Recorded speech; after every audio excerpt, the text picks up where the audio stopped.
पुनर्व्यासो हनुमानस्य विभीषणः कृपा परशुरामस्य सुखैते चिरजीविनः। रामचंद्र भगवान की, नागेश्वर बालाजी की, श्याम सदाशिव महादेव की, हनुमान जी महाराज की, श्री बापूजी महाराज की, सभी शिव भक्तों की, बागेश्वर धाम के पागलों की, नमः पार्वती पते भारत हिंदू राष्ट्र की, सत्य सनातन धर्म की जय श्री राम। आज हमारा सौभाग्य जागा है, भगवान की बड़ी महती कृपा हुई। परम पूज्य श्री बापू जी की सानिध्यता में शिव महापुराण का आयोजन चल रहा। आपके स्थिति बिंदु से भूत भागवत महादेव की मंगलमयी गाथा गाई जा रही, जिसके श्रवण के लिए आप सब लोग पधारे। हमको पूर्व में ही आ जाना था, तो थोड़ा सा कष्ट आप सबको जरूर आज पूज्य बापू जी को हुआ, परंतु सब अनुकूल हुआ, भगवान की कृपा हुई। क्योंकि सबकी सुरक्षा की जिम्मेदारी भी हम सबके प्रशासन की, वह भी अपनी जगह बहुत ठीक थे, लेकिन पूर्ववत पूज्य बापू जी का हमको आदेश मिला कि आपको आना ही है। तो हमारे शास्त्रों में कहा है ज्येष्ठ भ्राता पितृ सम, कुछ भी हो जाए पहुंचना ही है। तो हमें आप सबके दर्शन हो रहे, पूज्य बापू जी का आशीर्वाद मिला। यहाँ से हम मेरठ की यात्रा पर जा रहे हैं, लेकिन उसके पहले ही हनुमान जी की कथा कहने के पहले भोलेनाथ की कथा सुनकर के जा रहे हैं। क्या अद्भुत यात्रा है। हनुमान जी भी यहीं से प्रारंभ है। शंकर सुमन केसरी नंदन, शंकर जी ही हनुमान जी हैं और हनुमान जी ही शंकर जी हैं। तो क्या अद्भुत संयोग जुड़ा है हमारा कि हम पहले शिव महापुराण सुन रहे हैं, अब कल से हनुमान कथा सुना होंगे।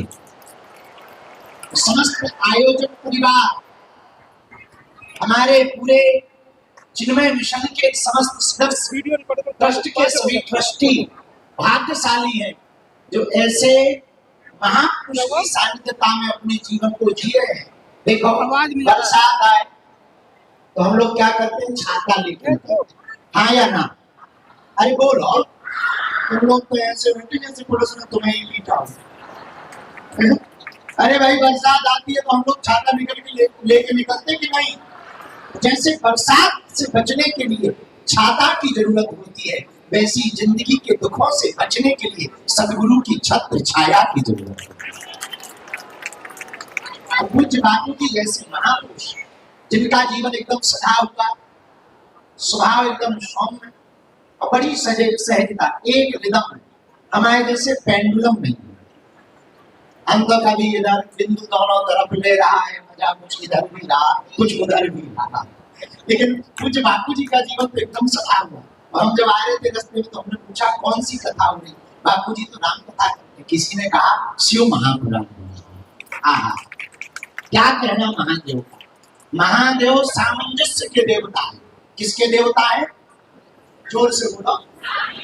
क्या गजब का सामंजस्य, शंकर जी से सीखना चाहिए। पूज्य बापू जी तो सुनाएंगे, लेकिन अब तुम लोग बैठे हो तो बड़ा बुरे रहे। क्या गजब का महादेव का सामंजस्य है। धन्य भोले बाबा। भोले बाबा का वाहन क्या है? नंदी। और माता जी का वाहन शेर। और दोनों में दोस्ती कितनी, लेकिन एक ही घर में रहते। अच्छा बताओ, भोले बाबा के एक पुत्र हैं कार्तिकेय जी, इनका वाहन क्या है? बाबा के गले में क्या है? सांप। दोनों की दोस्ती कितनी, और दोनों एक ही घर पे रहते। अच्छा, बाबा के गले में क्या है? सांप। और गणेश जी का वाहन, दोनों की दोस्ती कितनी, और दोनों एक ही घर में रहते। और कितनी अद्भुत बात, गले में विष है, नाग है, मस्तक पर गंगा है, चंद्रमा है, गंगा है सिर पर। और हमारे भोले बाबा देखो कितनी अनेकता में एकता रहते हैं कि नंदी और शेर दोनों विरोधी हैं पर एक घाट पर पानी पीते हैं। मोर और सांप दोनों विरोधी हैं पर एक घाट पर पानी पीते हैं। सांप और चूहा दोनों विरोधी हैं पर भैया दोनों एक घाट पर पानी पीते हैं। यही भोले बाबा का गृहस्थ का सूत्र है कि विचार भले ही अलग अलग हो गए भैया, मतभेद भले ही हो गए पर मन भेद नहीं होना चाहिए। और अपने घरों, अब ये तो भोले बाबा का हो गया, अपने घरों बहू थोड़ी सी तेज आ जाए तो सासू माँ को दिमाग खराब हो गया। और बड़ी गजब की बात है, हमें तो कई बार बड़ी हंसी आती है, जो बहुएं पहली बार आती हैं वो सासू माँ को नहीं चाहती और लगता कब कर जाए, कब चली जाए। एक बार हम ये कथा कर रहे थे पूर्व जन्म में, तो एक बहन जी, आप लोग नहीं हो, आपकी बात नहीं कर रहे, वेस्ट इंडीज की बात बता रहे। एक बहन जी आई, बोले महाराज हम घर पे जाते हैं, बहुत गाली बकती हमारी सासू माँ, खराब है। हमका क्या बात है? बोले पता नहीं, गाली बकने लगती। हमने कहा कोई बात नहीं, कथा सुनती है? बोले सुनती है। हमने बोले महाराज हमने सुना कि आप कुछ जानते मानते हो, कोई मंत्र बता दो, लड़ाई ना हो, कलेश ना हो। हमने कहा कल आना, हम तुम्हें एक बोतल जल देंगे अभी। एक पानी का बोतल लिया, हमने शक्कर वक्कर डाली।